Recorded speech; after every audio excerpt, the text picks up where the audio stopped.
All right, welcome, ladies and gentlemen. Welcome to another installment of a Pit Pass Network interview. This time we got Josh Bilicki, driver of the number 78 car for Live Fast Motorsports in the Cup Series, and the number 91 car in the Xfinity Series for DGM Racing. So thanks for joining us. Yeah, thank you for having me. I appreciate it. Yeah, you're just coming off your first Cup race of the season and second Xfinity race of the season at COTA, so you did a double header. So first, walk me through your Cup race and how you felt about it.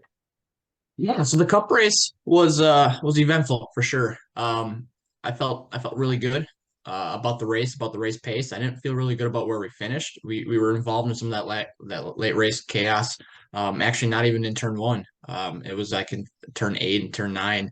There was a spin on the last restart, and I was right behind it, and I had to check up and go in the grass, and I lost like 5 or 6 spots. So green flag pace, we were really good. Like there was that long green flag run in the mid part of the race, and we were top 22 car running inside the top 20 for a while, and that surprised me because I was in an endurance racing mode, and I was just kind of biding my time, saving the car, saving the brakes. I wasn't pushing 100% every single lap, just trying to save the car in case the race does go green all the way through. And I mean, we were fast. Like we were right behind the 22 car. We were right behind some really good cars, and I felt really good. And then those cautions came out, and I knew all hell was going to break loose. So it always happens at these races, at the road courses, especially COTA. You have such a wide front straightaway going to such a narrow turn one, and then the S's, and you got so many sequence of corners that it's hard to go side by side. Then you got some guy, just trying to go three wide and using their bumper on you while you're already three wide, and that's when the mess starts happening. So yeah, I went back and watched the race last night, and unfortunately, I don't think there was anything else I could have done. Just maybe I could have played the aggressor and used my bumper on somebody, but still, I mean, I just got used up and just wrong place, wrong time, and went from around 20th to 26th, actually 28th. We passed a couple cars on the last lap, so race was fun. It was cool having no stage breaks. I'm looking forward to the next one. For sure, yeah, and I guess from a fan's perspective, the turn one is very wild, but what's your experience with that and so far, or like your races there now? Yeah, it is wild. I mean, it's intense. If there's a restart with under 10 laps to go, you have to expect five wide. And if you're not all the way to the left, you have to expect someone's going to dive bomb you to the left. If you're not all the way to the right, someone's going to go off track limits and go to the right. That's exactly what happened both times. And you always got to kind of be cautious that there's going to be cars spun out ahead of you. And I think two of the three or four restarts, there was a car spun out. And unfortunately, one of them, we went from 17th to like 30th because Blaney spun out and I just nosed up against him. And then Eric Jones was behind me and he nosed up against me. So, I mean, that's three cars right there. I mean, nothing arguing. I don't think Blaney did anything wrong there. He just got dive bombed and hit in the left rear quarter panel and it just spun him out. So it's intense. It's a little frustrating because guys do things they're not, they shouldn't do, and just guys use you as brakes. And I mean, they put it six wide if there's only room for four, So it's frustrating a little bit, but it's part of racing, and it's part of racing at COTA too with these cars. These cars are so durable, and Landon Castle made a tweet yesterday saying, part of the reason these cars are like bumper cars is because the cars are so durable, and the body panels now just they don't really bend out of place and they don't rub the tires like they used to. If we ran the metal bodies like we used to, you'd see a lot of tires going down. You'd see a lot of guys being more cautious because you really couldn't be in this position to where you're using your car because the car wouldn't be as durable. So it is what it is with this format of racing. I just maybe I need to learn how to race a little bit different. I've never been the type of guy that goes out there and uses my bumper and spins somebody blatantly, but when 30 other cars are doing it and I'm always the one on the short end of the stick, maybe I got to change my approach. For sure, yeah, and would you say that out of all the road courses in the Cup schedule right now, that's the most wild turn one? Or I know like the Charlotte Roval and the Indy Roval, the turn one's pretty wild too. But would you say that's the most wild turn one in all of the road courses in the Cup Yeah. schedule? I would say COTA turn one, then Indy, and then probably Charlotte road course. Now, we haven't raced Chicago yet. I think Chicago is probably going to be up there. And if anything like COTA happens to Chicago, I mean, you're gonna have guys just DNFing, like not finishing the race because there's walls. Coda has a lot of runoff area, a lot, and so does Indy. Indy turn one, it's wide open. You have grass, but you can go straight like Ross did.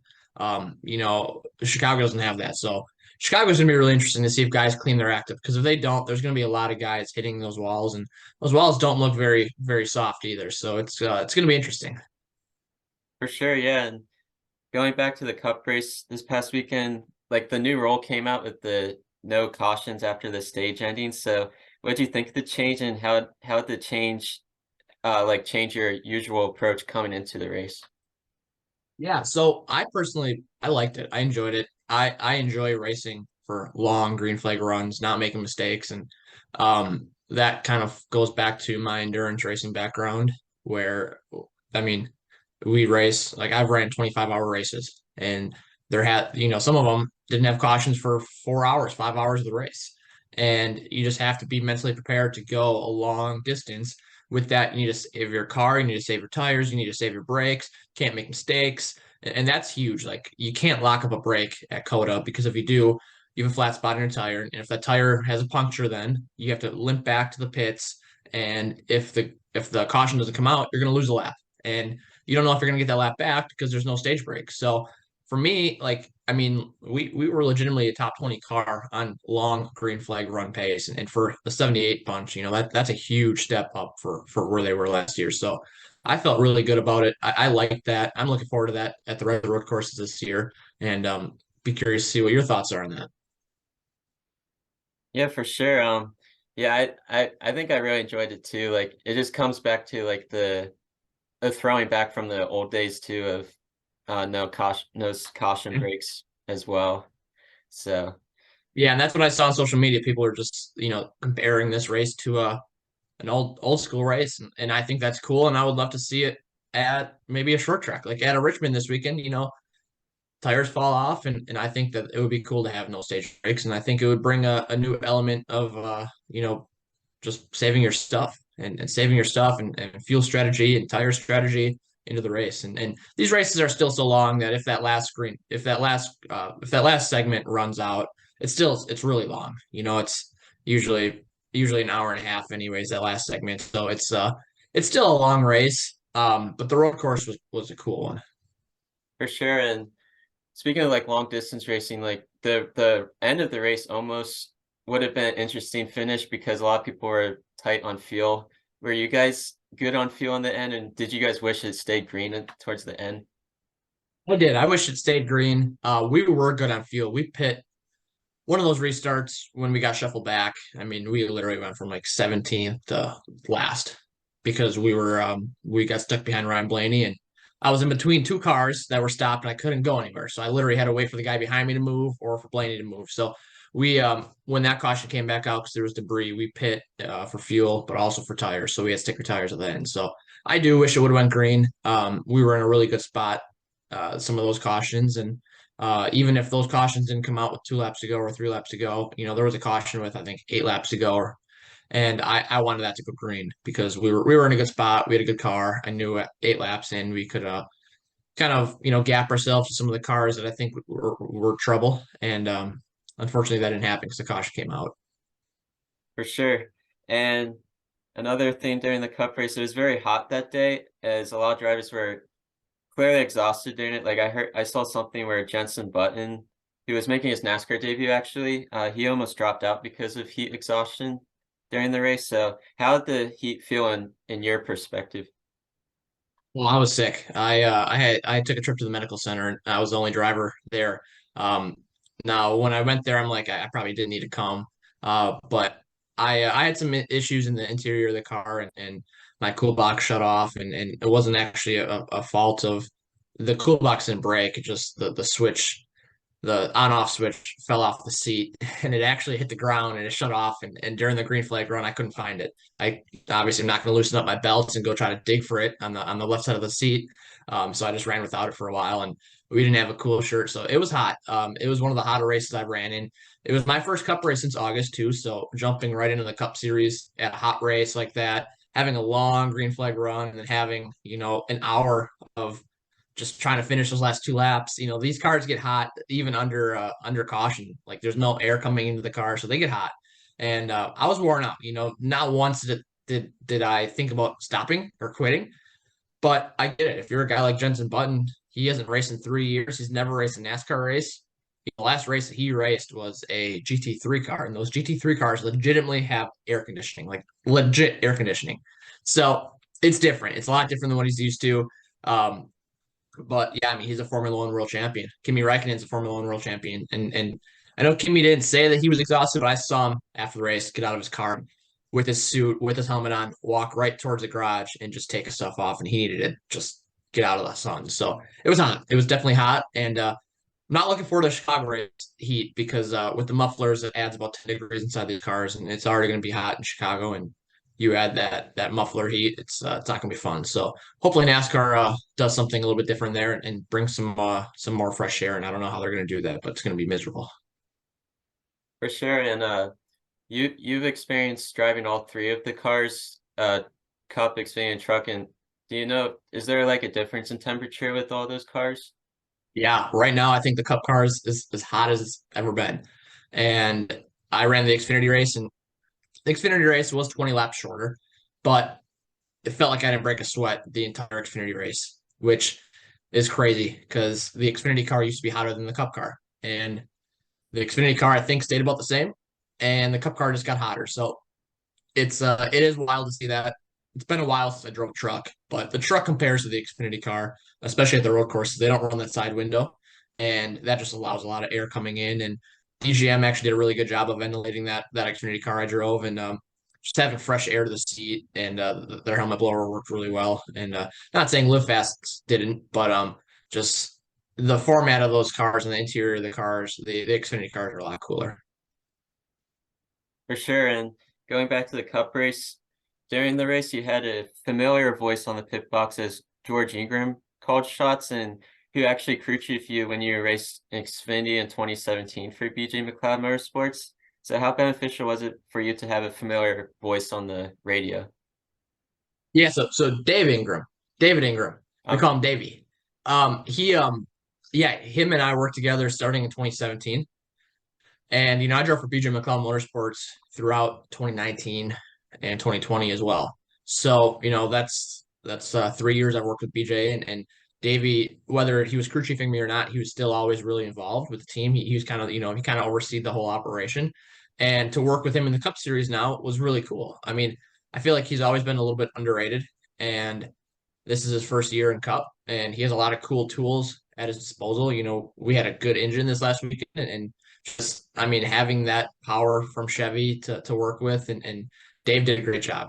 It was really cool to see him finally have some tools in the Cup Series at the elite level, performing. And I mean, we legitimately had a car that was fast. Like, I mean, when I say fast, we were right behind the 22. We were right behind the 31. Like cars that are good cars. I mean, the 22 is a Penske car, and Dave's got to be proud of that car because his team built a really good car. And seeing where they were last year, I know last year they didn't quite have the budget, but they took a huge step forward, especially this last weekend. And I saw so many positive comments on social media and especially on Twitter. It was pretty cool. So working with Davey's been cool, and he's got to be proud.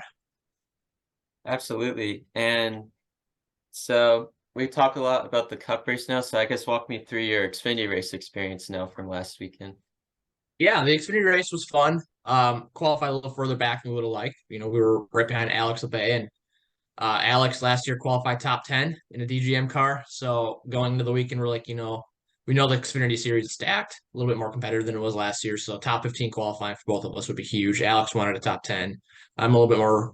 I'm more of a realist. Like I know where we should be, and top 10 would have been huge. I wanted a top 10, obviously, but I thought really 15th to 13th was where we're going to qualify, and we ended up 23rd and 24th respectively. So we both felt like we put in decent laps. Maybe could have had half a second faster, but qualifying a little bit further back. But we had really good cars in the race. Like we both moved up from our starting spots into the top 15. I mean, right away. And his car was good. My car was good. And unfortunately, we ended up facing a fuel pressure issue, which was just a tiny little pinhole in one of the fuel lines. I mean, literally nothing the guys did wrong. I mean, it was literally just a tiny little pinhole in the fuel line, and you don't know that going into the weekend. Like you're not checking every single fuel line, and I know these guys aren't putting brand new fuel line on every race weekend either, and they shouldn't have to.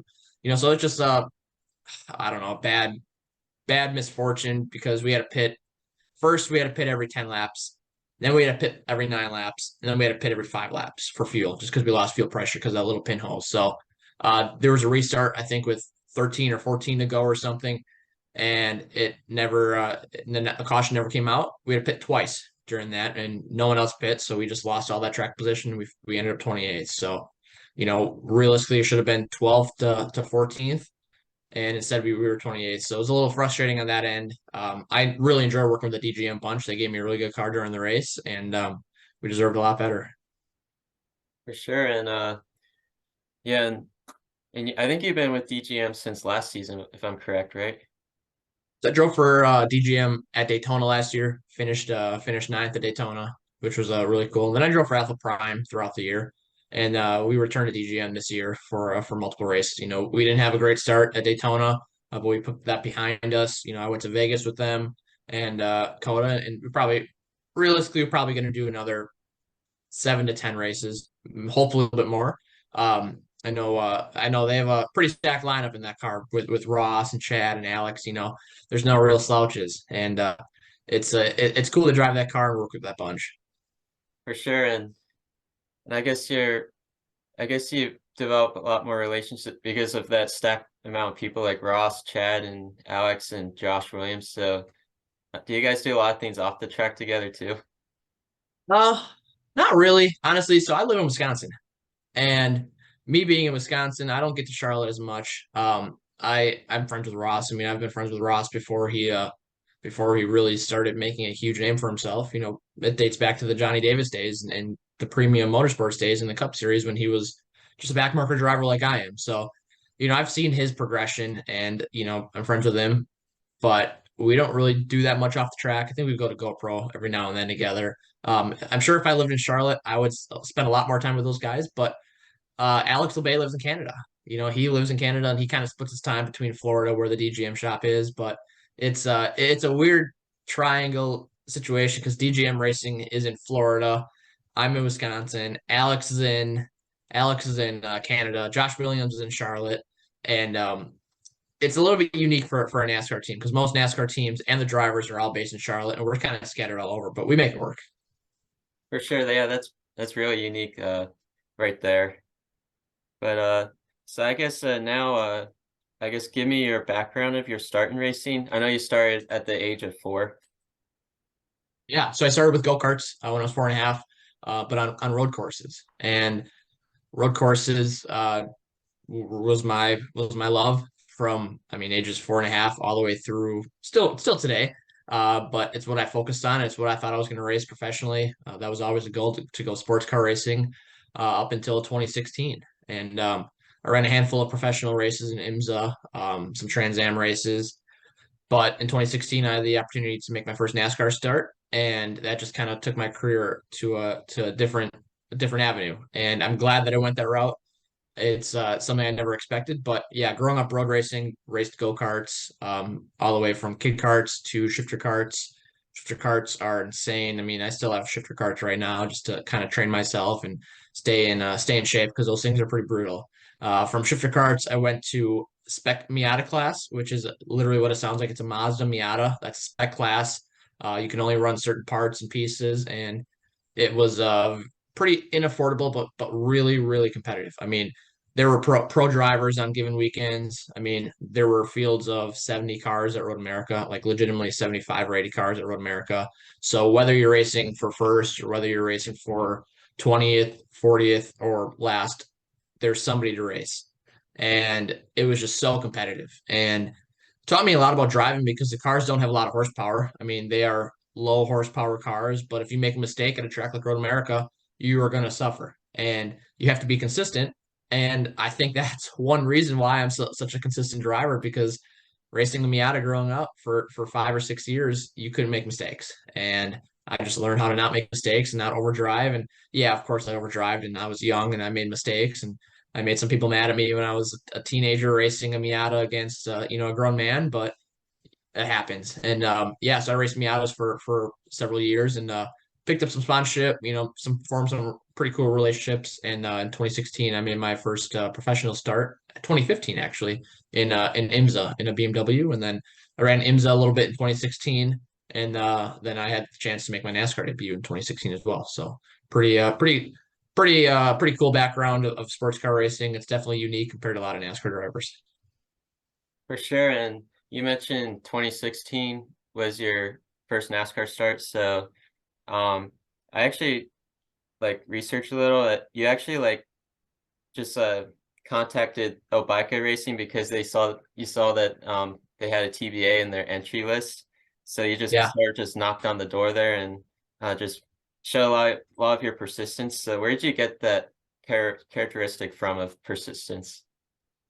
Yeah, my dad taught me that. I mean, we grew up in a middle class family. We could afford to go spec me out of racing, but we couldn't afford to go pro racing. And I wanted to make a living driving race cars, and I knew that we didn't have the money to do that. So my dad always taught me just never be afraid to ask. And whether it's a team owner, whether it's a sponsor, whether it's just a gentleman you're coaching, never be afraid to ask whether it's to drive your car, whether it's for sponsorship. The worst they can do is say no. And don't ask every day. Don't be annoying, but don't be afraid to make that first ask. So I mean, I would literally call sports car teams. Like I try to find their owner's phone number. I would try to add them on Facebook. I would do whatever I could, and I would try to reach out to sponsors and just ask, hey, can I drive your car? What to take to organize a test.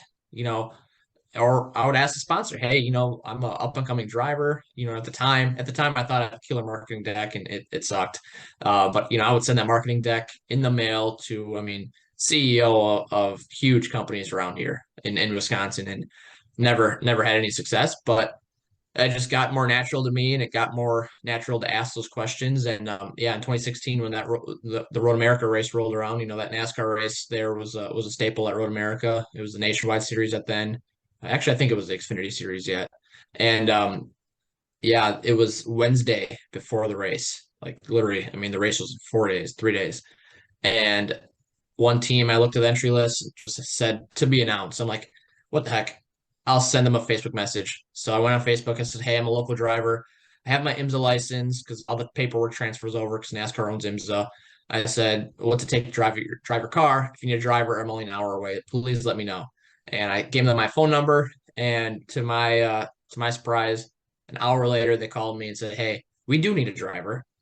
See if you can come up with some sponsorship and see if you can even get your NASCAR license and you can drive. I'm like, oh, this is easy. Like, I have some personal sponsors that help me when I really need it, with little dollar amounts, but 4 sets of tires is $10,000, and that's all I needed to get in the seat. So I called the sponsor and said, hey, if I can get this deal, if I can make this happen, can you help me with 4 sets of tires? And they said, yeah, we would love to. I mean, it's NASCAR. Like, we love NASCAR. So yeah, I made that ask on a Wednesday to the team, and Thursday was confirmed that I was driving, and Friday I was at the track practicing.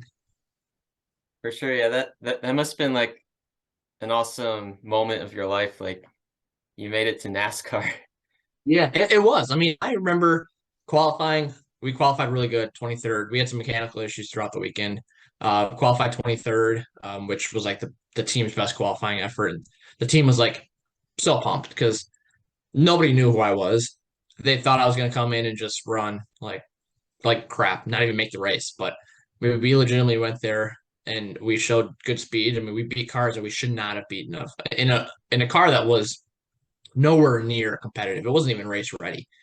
And I mean, like literally, we got there on Friday, my dad and I, and the car was in pieces in the parking lot. We missed all the first practice because the car just wasn't ready. So we went out there and ran competitive in qualifying, and people were like, "Wow, like this is cool." So we got a lot of praise, and I remember driving around in the driver intros on Saturday before the race. I'm like, "Wow, like this is really cool. This is my home track. I've raced go-karts on the big track.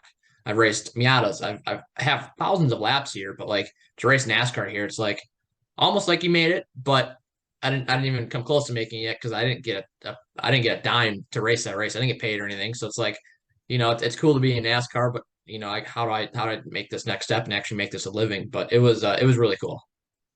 For sure, yeah. mentioned that it's your home track too, so that must have made it even more meaningful for you to Oh like yeah. make your NASCAR debut at your home track. Yeah, not many Yeah. drivers get to do that. No, not they don't. And I mean, I was lucky enough that I got to make my first pro start in IMSA in sports car racing at Road America the year prior, and then 1 year later my NASCAR start. So yeah, it was a cool time. Yeah, for sure. And I'm assuming Road America is your favorite road course then because of all the meaning and stuff. Yeah, Road America is my favorite track. Really overall, I have some favorite circle tracks. Bristol, Darlington is up there, but Road America, it's just the beauty of that place. Whether you're a fan or you're a driver, there's no other real track in America that compares to it. The only other track I think of that might compare to it would be like Spa, which is in Europe. But that's another road course, and NASCAR doesn't go there. So out of our NASCAR tracks, yeah, it's definitely a driver's favorite, and I'm lucky to have it in my backyard. For sure, yeah. I'm trying to remember. I think NASCAR went overseas like once, I think. It might have been at Japan or something, but what would you think Suzuka, of, where was it? Suzuka, which was Japan. Yep. Yep. And what would you think if they went overseas again, like for a race? I think it would be cool. I think it would be a logistical nightmare, especially now with the cars and how many tools they need to bring and how many resources they have. But I mean, Formula One does it, and I think it would be amazing to go to a track like Suzuka again, or like Spa, or like Nürburgring. And I mean, the cars right now are they're almost road course cars. So it's um it's definitely on NASCAR's list and agenda. I think I don't think it'd be a points race, but I could see it happening in the next 5 years. Honestly, I could. For sure, yeah, because there's been a lot of changes lately in the schedule, so that definitely like a new street course this summer and stuff. So yeah, Yeah. definitely anything's possible now, Yep. for sure. So I guess during the 2020 race at Road America, you led the field. It was your first career lap sled. You led 4 laps. So uh, like walk me through what was that what did that moment mean to you doing that your home track too? It was awesome. At the time, I wasn't thinking about how cool it was. I was just thinking about I got to stay out front. Like I want to stay out front. And my team made a pretty brave strategy call to keep me out front, and they were pretty blunt with me. They're like, after the race, they told me like we didn't expect you to lead a lap. Like when you came back around on the leading the field after you went green, like that was cool. And the only reason we were able to do that is because it was raining, and rain is a great equalizer. And I mean, you could put Jimmy Johnson in a BJ McLeod Motorsports Xfinity car at that time, and he wouldn't be able to lead laps into the green. Like, just we were a little bit off pace, but they made a pretty brave strategy call, and we were able to stay out front for 4 laps. So it was really cool. And we had Preston Pardis there racing with me too, and Preston was a road course Spec Miata driver, and we raced in Spec Miata together. So that just shows the talent level that was racing in Spec Miata. I mean, two guys that come in the NASCAR Xfinity Series, and at the time, I mean, I was 3 or 4 years into my NASCAR venture. Preston was, I think, 2 years in. Um, it's for us to be able to lead laps in the rain, shows that there's a lot of really talented drivers in the field, and some of them don't always get the chance to be in a top car. And when it rains, like I said, that's a great equalizer. So it was really special. It was really cool, to lead 4 laps. I was hoping that would just keep downpouring, and as it dried out and the rain stopped, we just started falling back. But we impressed a lot of people that day, and it was a really cool weekend because I ran Xfinity on Saturday. We ran really well, and then on Sunday we went to Michigan, and I ran the Michigan Cup race. So it was a doubleheader weekend at 2 different tracks. It was a lot of fun. For sure, yeah. And this year, NASCAR came out with a new tire package where it allows you guys to race in the rain at short tracks now. So, are you hoping it rains this weekend at Richmond? Not so. Unfortunately, Richmond isn't on my schedule. If it was, I don't think I would like it to rain there because that's still a longer track. It's a slower track. It's not like a Dover or a Bristol, but I still just don't know how it would work. I mean, that track is slick enough in the dry. The only track I could really see it working at is a Martinsville or maybe a New Hampshire. I mean, New Hampshire's still fast, so New Hampshire you're still cooking at 155, 160 miles per hour in the dry in a huge braking zone. Two of them. and long radius corners. It's a mile track, but I just don't know how it would work. And you'd have a lot of guys just overshooting their braking zone. You see that all the time on road courses when it rains. Like, just brake offline, or you have your tires on the paint, like the paint in the middle of the racetrack, those dotted lines, or you just push a little bit too hard and you miss your braking zone, you lock up. And on a road course, you just go wide. Like, you can go off in the sand trap. A lot of these tracks have the extra runoff, like Coda, Road America. A circle track don't have that. So if you miss your braking zone at a track like New Hampshire or Richmond, where you have wheel input while you're turning, you're not braking in a straight line, you're gonna hit the wall. And I just don't think that's gonna be a popular opinion from NASCAR fans. But well, I guess we'll see. I would hope that if it happens, I'd be out of the car so I can get a different point of view. But same time, having rain experience, I think like it probably would help us a little bit. It might be pretty cool. For sure, yeah. I guess NASCAR's just trying anything at this point. So for sure. Yeah. Um, so the Chicago Street Course actually replaced Road America this season. So I'm assuming because that's your home track, you're disappointed about that. Do I guess do you have hope, or do you have any hope it will come back in Cup in the future? And then the silver lining is also they race at the Xfinity Series still. But Yes. yeah, Yeah. So I am disappointed that the Cup Series lost a day to Road America. I mean, that was like one of the most well attended events in Road America history, and all the fans loved it. All the drivers loved it. I mean, fans made a weekend trip out of it. Road America's a campground with the racetrack. Like, it's beautiful. Like, it's so big. There are so many people there on a race weekend.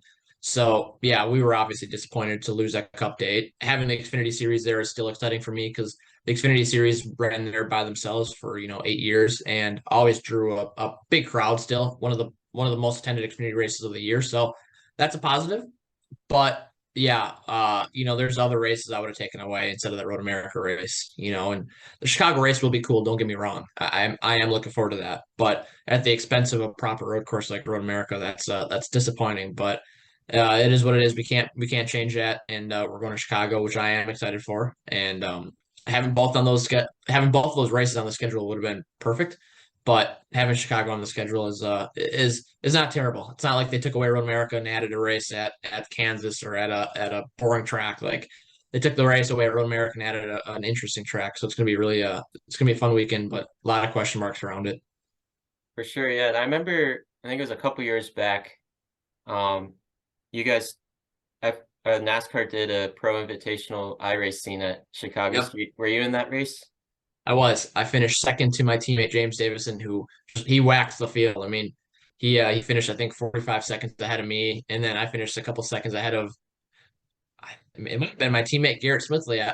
I think Garrett finished fourth, but it was like RWR drivers, Rickwell Racing drivers, like first, like three out of the top five. Like, we took it serious. Like, that was the only chance we had in equal competitive equipment compared to everyone else. And James knew that, and James actually got contacted by guys like Joe Gibb. Like, I mean, Denny Hamlin, like Kyle Busch, like, guys noticed that James was dominating these races, and they noticed me too. But James was competitive at every single race, and it was pretty cool. It's unfortunate it didn't do more, and it's unfortunate they stopped those races. But um, they stopped those races basically, in my opinion, because you got guys like me and James Davison uh, running top five, and you got guys like Chase Elliott and Kyle Busch and the stars of the show running in the back. For sure, Kyle yeah. Busch, I can't say Kyle Busch. Kyle Busch is actually really good at racing. I've raced with Kyle Busch a lot, but there are some of the top drivers that just don't like sim and they don't like iRacing, and they didn't put any effort forth. And I mean, they would run a couple laps and hit the wall and just park and be done. So NASCAR didn't like that. For sure, yeah. And speaking of iRacing, do you do a lot of iRacing? They do. Yep. I race a lot, prepping for a race weekend like Coda. I ran hundreds of laps. I mean, maybe 150, 200 laps. And at Coda, I mean that I mean, running 200 laps at Coda would take 12 hours, 14 hours. So I spend a lot of time on the simulator, on my sim, and I driving for Live Fast. Unfortunately, we're a little bit lower on the Chevy totem pole, so we don't necessarily get that quality sim time through the Chevy sim, like Kyle Busch, some of those guys. So I go back to my personal simulator, which is it does a job for sure, and it gets me comfortable with the track. And I felt pretty good going to Coda, and I mean I credit iRacing for that. For sure, yeah. And so going back to Road America, a question I forgot to ask, what's your favorite turn at Road America? It's tough. I have a couple. I like turn five because it's a big braking zone, and I think that's one of my strengths. But the carousel and the kink is pretty cool too. The kink is really high commitment. It's a fast corner, and there's a lot of consequences because if you just run a little bit too wide, you spin, and there's nowhere for you to go. You know, you hit the wall. So you have to be a little bit smart going into that corner. But I've driven so many different cars there, from sports cars to the NASCAR. I mean, it's and I've driven go karts there. I feel like I have more laps around Road America than probably 99.9% of everyone. So I can go there in any type of car and be competitive, and that's fun for me. For sure, yeah. And now I guess we'll go back to Wisconsin, like the topic of that. So there's a lot of drivers from there, a lot of former drivers. I would say Matt Kenseth, Alan Kulwicki, Marvin Panch, Dave Marcus, Danica Patrick, Paul Menard, Travis Quaffle, Ted Musgrave, Dick Trickle, Scott Wimmer, and then there's some current drivers still on there. I think you're the only Cup driver, but on the lower series, Johnny Sauter, Sam Mayer, Ty Majeski, Derek Kraus, Parker Redsloff, and Nally Decker. So I guess uh tell me, I guess, the meaning of being associated with all those drivers. Yeah, Wisconsin has a really rich history of professional drivers, especially in stock car racing, and think that falls back to the short tracks here in the competition here. I mean, Slinger Speedway is a track that's 5 miles from where I live, and I went to school in Slinger. Oddly enough, I've never raced Slinger in my life. I want to change that, but my background's road racing. So I'm friends with a lot of guys that race at Slinger that, in my opinion, if they had a shot in a competitive car in NASCAR, and if they had a little bit of time, they could be competitive. And I mean, there's a lot of drivers up here that are really, really talented that you never really get the chance. And that's why you see so many drivers on that list. You know, the list that you just named. You know, you have Ty Majeski, who's from Wisconsin. He grew up racing here, but he also, you know, he traveled the country. But Derek Kraus, you know, those guys raced locally, and you know, there were weekends where they were winning, and there were weekends where they were third and fourth. And those guys that won that respective night, you know, those guys are guys that probably could have been competitive in NASCAR, but just never really had the resources or really had the tools or maybe even the mindset to make it. Like having a mindset of making it in NASCAR, it's you have to change your life. And some of these guys that race up here, they're already married and they have kids, and you know they have jobs, and they really just can't go and you know, move to Charlotte or put 100% effort into making a career in NASCAR like I could when I was a teenager. But yeah, there's a lot of deep talent here in Wisconsin, and it's cool to be around here. For sure, yeah. And then this driver is actually from the state below you in Illinois, but I saw on your Wikipedia page you're like close friends with him, Camden Murphy. He's a NASCAR driver and a monster truck driver. So I guess where did that friendship come from? Yeah, so Camden and I grew up racing indoor go-karts together in Chicago area. And I mean, when I was 15, 16, 17, I was you know, I was looking for something to race, and in winters there was an indoor racing league with a bunch of short track drivers, a bunch of dirt guys, and Camden was racing that series, and him and I just kind of became friends. And he lived in Chicago, and I did a lot of driver coaching at a track in Chicago, right down the street from Chicagoland Speedway. It's called the Audubon Country Club. It's a road course, and I invited Camden out one day because we needed some extra instructors and coaches, and him and I just became really good friends. I mean, we had a lot of similar interests. We both loved racing, but we also had fun together too. So I spent a lot of time with Camden. Stayed at his house a lot in Chicago because I spent a lot of time in Chicago when I was driver coaching. And yeah, we still stay in touch. He lives in Charlotte. He's doing his Monster Jam thing, which is really cool. You know, it's so hard to make a living driving race cars. And for him to go the Monster Jam direction, and he's a superstar in his sport, and he's gonna be a big superstar in Monster Jam. For a long time. So it's cool to see. And yeah, I mean he's still involved in NASCAR too. He was actually at COTA this last weekend, and I know he's not done with NASCAR, but I know the monster stuff takes a lot of his attention away, so he can't really put a ton of focus on NASCAR. But I see him quite a bit, and we still have fun together. For sure. And I guess you mentioned your driver coaching. Is there any other notable drivers you can think of that you've coached before? Uh, Shane Lee and Dalton Sargent. I coached them in a Miata at Road America. And Dalton Sargent, his brother Logan Sargent, is now a Formula One driver. Oh So wow. that's pretty cool. Yeah. So it's Dalton used to race in the NASCAR Truck Series at the time. He was racing ARCA. So was Shane Lee. And in 2017, I had such a good run at Road America that their team owner noticed. And in 2018, I coached them, and it was a fun day. We actually used Miatas, spec Miatas. We had three of them, and we just did a lead follow all day so that they could learn the track. And it was pretty cool to coach them. I've offered to do a lot more coaching in NASCAR, and some drivers have their own like not the drivers, but some manufacturers have dedicated driver coaches. So Chevy has one, Toyota has one, Ford has one, and I don't fall under those lines. I wish that Chevy would tap into me more because I think I'm a very underrated road course driver, and I think we could go to COTA and I could teach. Some of those Chevy drivers need the coaching, but some of the Ford drivers need the coaching, but they don't always put a lot of effort towards the road course. Some of them don't. Some of them really took a step up, but some of them don't. So yeah, it's fun for me to go back and coach, but my racing has been so busy the last couple of years that I really haven't done much coaching. Sure, yeah. But I guess when you were coaching, what gave you the drive to coach? Yeah, I mean, it wasn't something that necessarily just went out there and said, "Hey, I want to make a living driver coaching." Like it's almost like a golf coach. Like a golf coach was probably a pro at one point that was maybe just washed up and couldn't really play on the tour.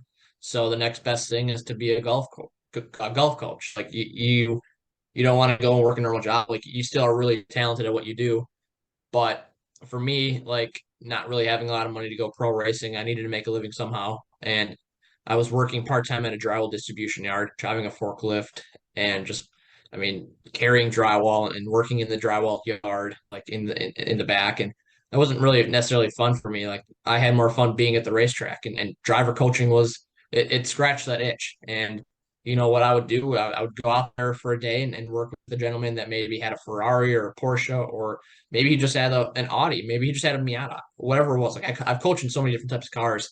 I'd go out there for a day and I would set a reference lap, so I would drive the car for 4 or 5 laps, get a reference lap. And the rest of the day, I would just coach him either in the right seat, like literally in the car with him, or I would just coach him looking at data. And I did that for many years. And I was able to meet some sponsors through that. And I mean, I still keep in touch with a lot of the clients I coach to this day. And it was fun, but it definitely is it's not racing. Like I'll tell you that racing was always my goal. But for a time I was racing even when I raced IMSA and even when I raced NASCAR the first 2 years, wasn't really getting a paycheck and I needed to make money somehow. So that's why I did driver coaching.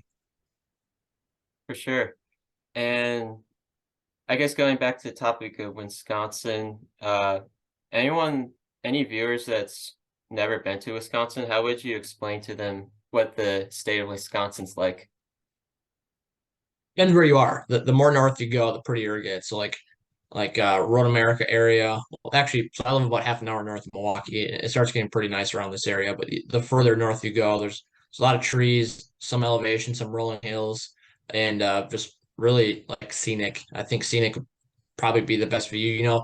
There are the farm fields that last for miles, and those I wouldn't really say are scenic or super pretty. Maybe to some people they are, but the further north you go, like Road America, if you're a fan and if you watch that race on TV or if you've been there, like you have the rolling hills and you have a lot of nature, you have a lot of trees, and it's just a really pretty area. And that's the whole upper half of the state. For sure. And Wisconsin's probably best known for their cheese. So what would you say is your favorite type of cheese? It's a Colby Jack. That's a good pick. It is. Okay, so in the Cup Series, they last year they changed the next gen car. Um, but you experienced the car before that too, so I guess walk me through the difference between the two and how have you adapted to the new car? Yeah, so the cars are a lot different. The old cars had truck arms, which was 1950s technology. Um, Different steering setups, different tires. I mean, literally different rims, fatter tires. Just a completely different feel. So the new cars have independent rear suspension, a lot more modern technology, lower profile tires, so smaller sidewalls, but wider tires, so a little bit more mechanical grip there. The new cars have diffusers, which you see in a lot of like modern sports car racing cars. Um, I mean, a sequential gearbox, which is all you do is pull it back to upshift instead of it's no longer an H pattern. And the cars drive a lot different for sure. I mean, the cars current Cup car is a lot more on edge. It's harder to drive. The old Cup car, when it had power, when we went to the low downforce, high horsepower package, it was hard to drive. Don't get me wrong. But it was forgiving too. Like you could drive in the corner really deep, and if you overdrove, you got loose, but you could drive out of it. The new Cup car, you really can't do that as much. It's driving better this year from what I've noticed. It's getting more drivable to the point where you can drive out of it. But last year it was like, teams were still scratching their heads and trying to figure out what's best for this car. And there were tracks where if you went in and you got loose, there wasn't saving it. Like either you spin out or you overcorrect and you hit the wall. And it's unfortunate that it was like that because the old car was the exact opposite way, like very forgiving, very not on edge. Like this car right now is on edge, and it still is on edge, but not as bad. Like I said, I mean we've had a year now, so teams are getting better, and the cars are getting better, and the downforce package they took some downforce away, which actually made it drive a little bit better. Like it's not faster, but it's driving a little bit more forgiving, like an old Cup car. So I like them. I was full time in 2021 with the last Cup car and in 2022 and this year I'm not full time, so I'm not in the car every single weekend. So that's a disadvantage for me. It's a pretty big disadvantage. Like not being in the car every single weekend um, definitely hurts. So like when I go to Coda, I felt like I did a pretty good job in practice going out there, but at the same time, it's tough for me because I'm learning the car. It's been since August since I drove that Cup car, and luckily this year I have more races on my schedule, so it's not going to be it's not going to be 8 months, but it's it's challenging, especially when there's 34 full-time drivers in the field. 34 of the 36 cars have full-time drivers. 78 and the 15 are the only ones without a full-time driver. So that's tough. You're out there racing against somebody that drove the car last weekend and the weekend before and the weekend before and the weekend before. And it's that's the toughest thing for me. For sure. And you mentioned it has a little bit of a sports car feel, and you have a lot of experience in sports cars with IMSA, so I guess is that a bonus for you of the new car? Yeah, it is. And one thing I didn't touch about too is the brakes. The brakes on this new car are a lot bigger. So the braking zone, you can drive in deeper. The brakes last longer. You can drive pretty aggressively on the brakes all race in the Cup car, whereas Xfinity you can't do that. Like Xfinity qualifying, a qualifying braking zone versus a racing braking zone is probably 100 feet different, maybe 150 feet different, maybe more. And the Cup car is very close. Like you can run within 50 feet of that max braking zone almost every lap, and the brakes will stay underneath you because they're so big and they have so much air coming to them. So that's a big thing right there that takes me back to sports car racing. Like the car just has better brakes, and the car is still a big, heavy car with a lot of horsepower, so you're still fast into the corner. Still need to brake earlier, but yeah, definitely a lot closer to a sports car this year than it was last year, 2 years ago. For sure. And so, yeah, your new Cup team, Live Fast Motorsports, is owned by BJ McLeod along with Matt Tipt and Joe Falk. But you actually have a reunion now with BJ McLeod as you drove 5 Xfinity races for him in 2017 and 10 races between the years 2019 and 2020. So what does it mean to get that phone call from him again to allow you another opportunity this season? Yeah, BJ was one of the first guys in the sport that I really started talking to, and that formed in 2017. At the beginning of 2017, I had an opportunity to drive for Opika, and that deal just it crumbled and it fell apart. And while I was at the track, one of those races, I talked to BJ, and BJ saw that I could drive. He saw that at Road America, and then I drove one race in 2017 for Carl Long, and BJ McLeod was in that race, and I think I finished ahead of BJ. So BJ saw how I was driving all day, and he knew that I could drive on the road course because of Road America the prior year, and he said, "Hey, like I want you to come drive my car." So we formed and we clicked in 2017, and to drive for him, those other years was pretty cool. We had some pretty good runs And for him to call me to run Cup this year is pretty cool. And to see the steps that team's made since last year, it was impressive. Like I think we impressed a lot of people at Coda. Running top 20 against teams that were 3, 4, 5 times their budget was really cool. And having that relationship with BJ and now Matt Tiff too. Matt Tiff's a great guy, and um, hopefully we just continue to move forward. For sure. And speaking of teams, yeah, interesting in 2020 Cup season, you rotate between three teams: Rick Ware, Spire Motorsports, and Tommy Baldwin. So what is it like changing, like going from one team to the other in a short time period like that? Yeah, so believe it or not, all those cars were built at the same shop. Oh, that's All crazy. those cars. Yeah, it is. So, and it was at the time, Rick Ware bought premium. So Rick Ware was operating that Spire car. The Tommy Baldwin cars were Rick Ware racing cars, branded Tommy Baldwin. So there were times where one weekend I would be in the Rick Ware Racing 53 car. The next weekend I would be in the Tommy Baldwin 7 car. But it was the same exact chassis, same exact seat, same exact car. We just peeled the stick off and branded as a 7 car. So it wasn't that challenging for that aspect because I mean all the cars were built in the same shop. I was able to use all my same seat inserts and stuff like that. I really worked with Tommy Baldwin a lot. I enjoyed working with him. Um, we we did a lot of stuff with a little like that car we ran the 7 car. I think we ran it like 20 races that season, and we ran really well at certain tracks. Like some tracks, like we should not have finished inside of the top 20, and we did, and that was a cool opportunity, and it was a fun year for sure. I mean, it was a weird year with the pandemic, not really knowing what was going to happen. I went into the season with just like 5 or 6 Xfinity races on my schedule with BJ McLeod. And before you know it, I ran like 20 cup races and more Xfinity races. So it was cool. For sure. And throughout your NASCAR career now, you've driven in a total of 179 races within the top three series. So what has it mean to you to have that many races under your belt now?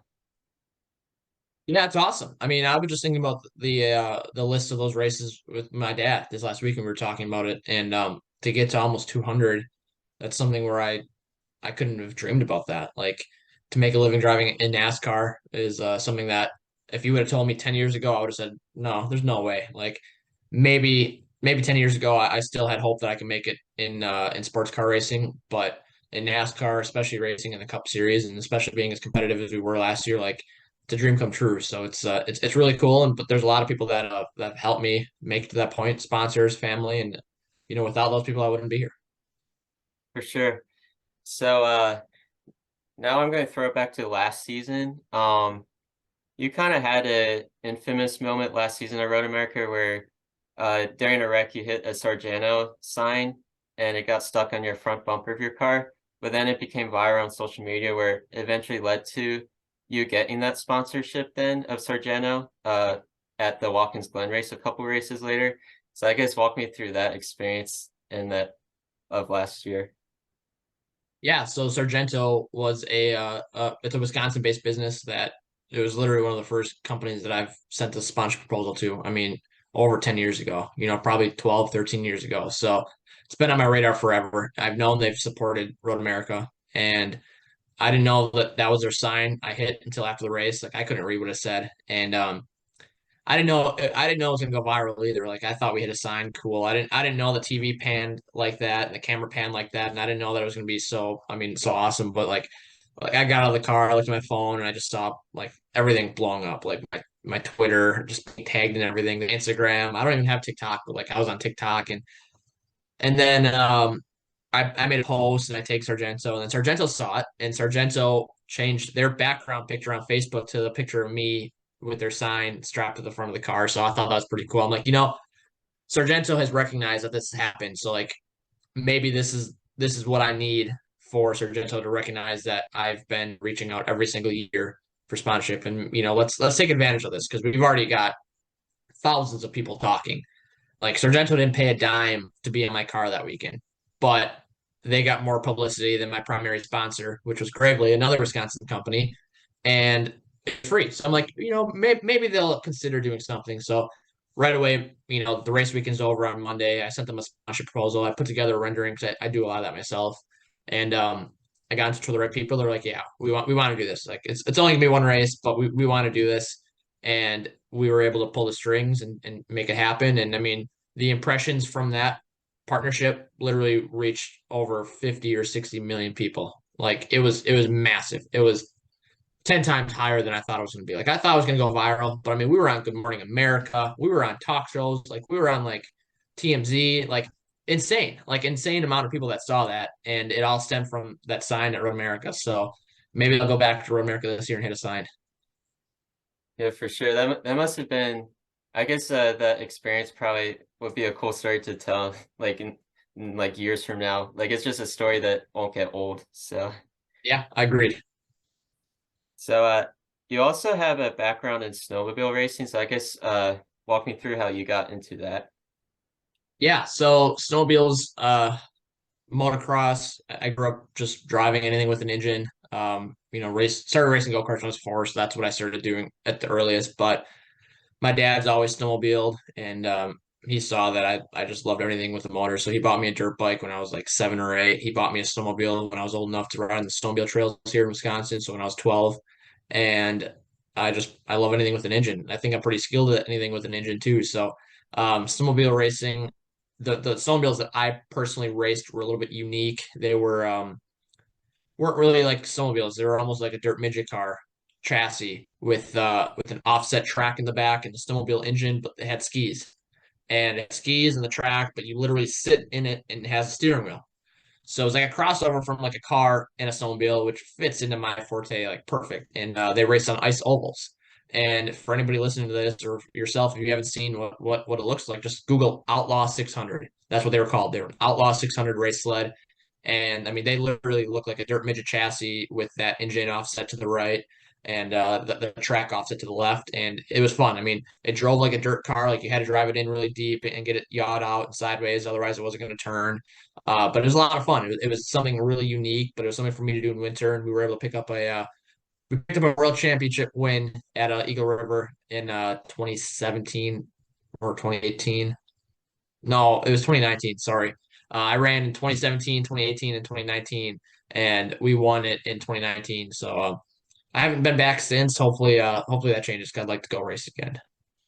For sure, that must be really fun just to have a lot of different like hats in racing and just be able to rotate between stuff like that. Like because NASCAR is fun or like auto racing, but like just switching it up probably makes going back to auto racing even more fun than Yes, it is. Yeah, and the skill transfers too, whether it's a snowmobile, whether it's a dirt bike, just having that mindset, things happen quick and having that mindset helps a lot in whether I'm driving a car, dirt bike, or snowmobile. And I gotta be careful what I do. I'm not gonna go out there and race a dirt bike just because there's some risk there. And I make a living driving race cars. If I get hurt on a dirt bike, I'm gonna miss races and I'm not gonna get a paycheck and I need a paycheck. So unfortunately, I don't ride dirt bikes as much as I used to. I ride little pit bikes, which is small little mini bikes, but a big bike I'll probably stay away from most of the season.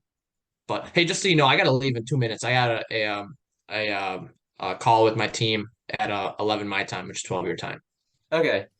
Okay, that sounds good then. I guess I'll ask one more question then. So I guess something I could wrap up with a fun fact. Did you know that you share the same birthday as Jamie McMurray? I did not know that. No, that's pretty cool. Yeah, and another fun fact, you're scheduled to, or are you scheduled to race the Xfinity race at Portland on June 3rd? Because that'll actually be on your birthday as well. And have you ever raced on your birthday? I don't think I've ever actually raced on my birthday, but I have, I think, practiced on my birthday. I've had race weekends on my birthday, but I don't think I've ever actually raced. So Portland right now is not on my schedule, but there's a chance it could be added because I'm running Sonoma, which is that very next weekend, and I would like to run Portland. I've never been there, never raced that track. It would be a pretty cool one to race at. For sure. And the final thing is everyone at Pit Pass Network enjoy donating to a charity for each interview we do. So is there a charity you want to highlight for us? Yeah, there is. Let's do Lemons of Love. Lemons of Love is a nonprofit that basically creates chemo care packages. So when you're going through chemo, you lose a lot of sense, you lose taste, and people say lemons are, they're so sweet and so I don't know what the word, maybe bitter, sour, but you can taste lemon when you're going through chemo because it's such a, strong taste. So they create care packages with lemon scents, lemon flavors, and they ship them out just to show people, hey, we are thinking of you, and most of those are at no cost too. So Lemons of Love is a nonprofit that I've supported for a long time, and the owner is spent a lot of time here in Wisconsin, and they've supported me as well. So it's that's definitely my number one go-to charity that I support. For sure, yeah, that's a very awesome way to give back and yeah. Yeah, thanks for joining us, Josh. It's a great honor for us to interview you today. And wish you the best of luck the rest of the season and the years to come. Absolutely, I think I appreciate it. I enjoyed this interview. Sorry I have to go. We debrief Tuesdays at noon, so noon Eastern time. So sorry, but yeah, I enjoyed the time, and yeah, I'm sure we'll talk soon. Awesome, sounds good. All right, thank you, man.